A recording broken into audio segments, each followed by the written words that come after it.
আমার বিয়ের বয়স হওয়ার পর থেকে আমার খুব ইচ্ছা ছিল একান্নবর্তী একটা পরিবারে বিয়ে করার, যেখানে ননদ, দেবর, শ্বশুর শাশুড়ি সবাই থাকবে, আমি সবার যত্ন করব। কিন্তু আল্লাহ কেন জানি সবকিছু উল্টোভাবে আমার জীবনে দিয়েছে। সারা জীবন আম্মুদেরকে দেখেছি রান্নাঘরে না গেলে বকা খেত, আর এখন আমি রান্নাঘরে গেলে বকা খাই। জামাই যতক্ষণ বাসায় থাকে না, সারাদিন আমি তার চোখ পাখি দিয়ে কি কি করি সেগুলোই আজকের ব্লগে শেয়ার করব।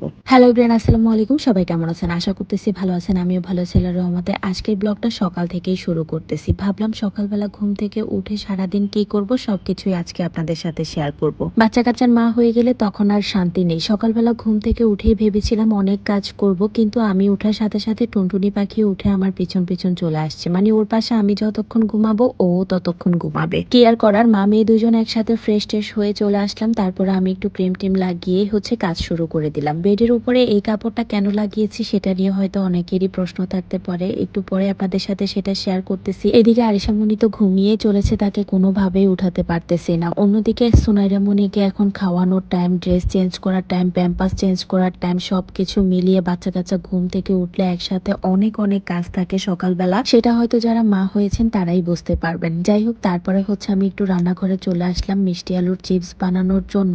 এই মিষ্টি আলুর চিপসটা বানাতে আমার আগে অনেক কষ্ট হতো, কিন্তু এখন এই টিকিউআইইউ ফেসবুক পেজের এয়ার ফ্রায়ারটা কেনার পর থেকে একদমই কষ্ট হয় না। যখন তখন সবকিছুই আমি বানিয়ে ফেলতে পারি। আর এই এয়ার ফ্রায়ারটার অনেক বড় একটা সুবিধার সাইড হচ্ছে তেল ছাড়াই এটাতে সবকিছুই ভাজি করতে পারবেন, যেমন মাছ ভাজি, গ্রিল, কাবাব, নান, রুটি, অনেক রকমের আইটেম আপনারা এটাতে বানাতে পারবেন। যাদের লাগবে তারা অনেকেই আমার কাছে মেসেজ দিচ্ছেন। আসলে আমার কাছে মেসেজ দিলে কোনো লাভ হবে না, আমি উপরে ভাইদের পেজ লিঙ্কটা দিয়ে দিব, ভাইদের কাছে মেসেজ দিলে আপনারা এই এয়ার ফ্রায়ারটা পেয়ে যাবেন। যাই হোক, তারপরে আমি আবার কাজ শুরু করে দিলাম। আমার এই ছোট্ট টোনাটুনির সংসারটাতে আমি একাই একজন মানুষ, রান্না করলেও ইচ্ছা, না করলেও ইচ্ছা, যখন যা খুশি তাই খেতে পারি। আসলে শান সাহেবেরও আমার রান্না বান্না নিয়ে কোনো ডিমান্ড নেই, আমি রান্না করলেও ইচ্ছা, না করলেও ইচ্ছা। সে আরো উল্টা আমাকে বলবে তুমি রান্নাঘরে গিয়ে কাজ করা লাগবে না, চলো আমরা বাইরে থেকে খেয়ে আসি। এদিকে বাসা ভাড়া এসেছে, আমি ভাবলাম কিছু টাকা নিয়ে নিচে থেকে কিছু জিনিসপত্র লাগবে সেগুলো কেনাকাটা করে নিয়ে আসি। শান সাহেব তো সেই 6টার সময় অফিসে চলে যায়, সারা দিন আর তাকে পাই না। সংসার, বাচ্চা কাচ্চা সবকিছুই টুকিটাকি যা যা লাগে বাসার সারা দিন আমাকেই একা হাতে সামলাতে হয়। নিচে গিয়ে দেখি যে একটা ব্যাংক মামা ব্যাংক বিক্রি করতেছিল, পরে একটা ব্যাংক নিলাম, আর টুকিটাকি যা যা লাগবে সেগুলো কিনে রেখে আমি চলে আসলাম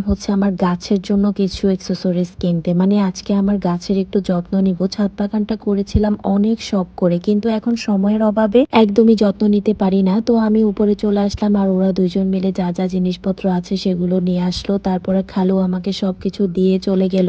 খালু আমার বাসায় যে খালা কাজ করে, খালার হাজবেন্ড। তো খালার হাজবেন্ড আমি খালু বলেই ডাকি। আপনারা অনেকেই আমাকে জিজ্ঞেস করেছেন যে আপু আসলে এই খালুটা কে। তো যাই হোক, সেজন্যই বলে দিলাম। খালু আমাদেরকে অনেক হেল্প করে, মানে যে যখন যেখানে যাওয়ার জন্য ডাকি খালু রিক্সা নিয়ে চলে আসে, আবার যা লাগবে বললে এনে দেয়। অনেক অনেক কাজেই হেল্প করে। তো যাই হোক, এই তো মাটিগুলো সুন্দর করে আমাকে উপরে দিয়ে গেল, আর আমি এখানে যা যা সার নিয়ে এসেছি সবগুলোই মিক্স করে নিয়েছি। এই মাটির সারগুলো মানে গাছে দিব। অনেক দিন হয়ে গেছে গাছে নতুন মাটি দেওয়া হয় না, সার দেওয়া হয় না। আসলে যেই গাছে ফল দিচ্ছে সেই গাছের যত্ন করতে দোষের কি বলেন তো? তো যাই হোক, এই তো আমি এখানে অনেকগুলো ফল খালাকে দেখাচ্ছিলাম। খালাও এসেছে সেই সময়টাতে। তো খালা আমার সাথে ছাদে এসে গাছের কি অবস্থা দেখতে এসেছে। তো যাই হোক, এই তো আমার গাছে কিন্তু মাশাআল্লাহ অনেক অনেক ফল ধরেছে, সেগুলো সময় করে একদিন আপনাদের সাথে দেখাবো। আজকে যেহেতু অনেক কাজ, টুকিটাকি একটু একটু করে আপনাদের সাথে শেয়ার করতেছি। এত রোদ ছাদে, একদম দুপুর টাইমে আমি ছাদে এই কাজগুলো করলাম। যাই হোক, তারপরে সবগুলো গাছে মাটি দিয়ে চলে আসলাম বাসায়। বাসায় এসে দেখি যে কিছুই রান্না করা নেই। পরে ভাবলাম কি খাওয়া যায় ছটপট করে। এইদিকে আমি এয়ার ফ্রায়ারে বেগুন ভাজি দিয়ে দিলাম। আসলে এই বেগুন ভাজিটা আমি এয়ার ফ্রায়ারে সব সময় করে থাকি, আর দেখেন কত সুন্দর করে বেগুন ভাজিটা হয়ে গেছে। আর দুপুরের খাবারটাও আমার রেডি হয়ে গেছে। আজকের মতো বিদায় নিচ্ছি, আল্লাহ হাফেজ।